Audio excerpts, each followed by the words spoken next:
What if I told you a smartphone in a remote village could become the microphone for a million unheard voices? Welcome back, everyone, to Voice and Verses. Today, we are diving into something powerful, emotional, and deeply Indian. How do the digital platforms empower the voices of the marginalized people, promote inclusion, diversity, and even preserve our cultural heritage? Let's look into that in this video. Formation of the new public square. For centuries, the marginalized, Dalits, Adivasis, women from the rural belts, linguistic minorities, persons with disabilities, queer persons, they were all kept out of the national conversation. Their stories rarely made it to TV. Their languages were ignored. Their art was dismissed as folk or lesser. But today, a 5-inch screen is flipping that script.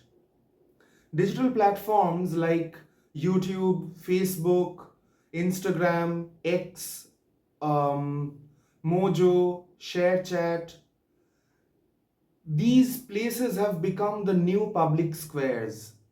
And unlike the old town halls, these places do not have any gatekeepers. Anyone with a mobile phone, data, and a story can speak. Let me give you a few examples. Stories from the ground. First, Khabar Lehriya. Khabar Lehriya is Bundelkhand's first all-women rural news team. This all-women Dalit led digital newsroom started in print, but they exploded after they went digital. Today they cover issues like corruption, violence, women's issues, all in their own dialects. They are on Facebook, YouTube, and are watched by millions of people, including the people in power. Secondly, Adivasi YouTubers and reel makers. In Jharkhand, Odisha, Chhattisgarh, young Adivasi creators are documenting their harvests, their festivals, their music and dance, not for the tourists, but for themselves. This is cultural preservation in real time. And guess what? These videos are being watched across India and even globally. Third, queer and disabled creators. Urban queer youth, people with disabilities, neurodivergent creators, they are all using reels, vlogs, podcasts to share their lived experiences. Something that the mainstream cinema or news would never have captured in such raw honesty. Social inclusion and representation. Representation matters. When a young tribal girl sees someone who looks like her, who speaks like her, who dances like her on a big platform, something shifts inside.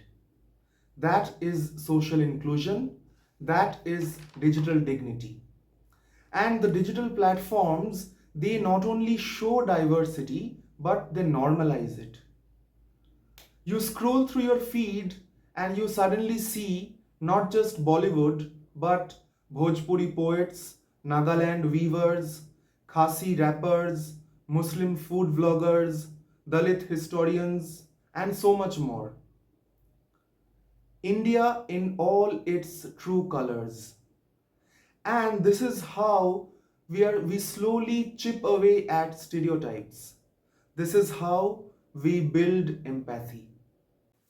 Preserving cultural heritage. Earlier, indigenous songs, local myths, rare crafts were passed orally. Many were disappearing. But today, a grandmother in Kutch teaching embroidery on YouTube, a Santali boy rapping in his mother tongue, a Manipuri elder narrating folk tales on Facebook Live. This is all part of preserving the culture for the next generation. Digital platforms are becoming our new museums, but living ones. But let's be honest, it's not all perfect. Access is still unequal. Not everyone has a smartphone.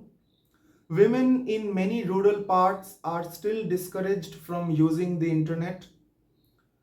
Algorithms often favor English, Hindi, urban content.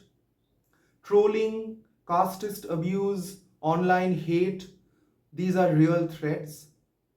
So, yes, digital spaces can empower, but only if we make them safe, inclusive, and ethical. So, what can we do? We as digital citizens have a role to play. Share stories from the margins, follow creators from underrepresented communities, amplify indigenous voices, learn words from other Indian languages. So celebrate the real India, not just the Instagram filtered one. Because when we do so, we are not just scrolling, we are participating in social change. The India we are building. In 1947, we gained political freedom. In 2025, we are fighting for voice equity. Digital platforms, if used right, can become our greatest tools. Every time a young rural girl uploads her first poem, every time a queer boy records his truth, every time a tribal elder shares a forgotten song, India becomes a little more whole. So, next time you scroll, pause and ask yourself, whose voice am I listening to? Whose voice am I uplifting? Because the India that we build online shapes the India that we are living in offline. So let's dream about an India that is inclusive, diverse, proud, and rooted in its own cultural beauty. What do you think about digital platforms giving voice to the voiceless in India? Let me know through the comments in this video.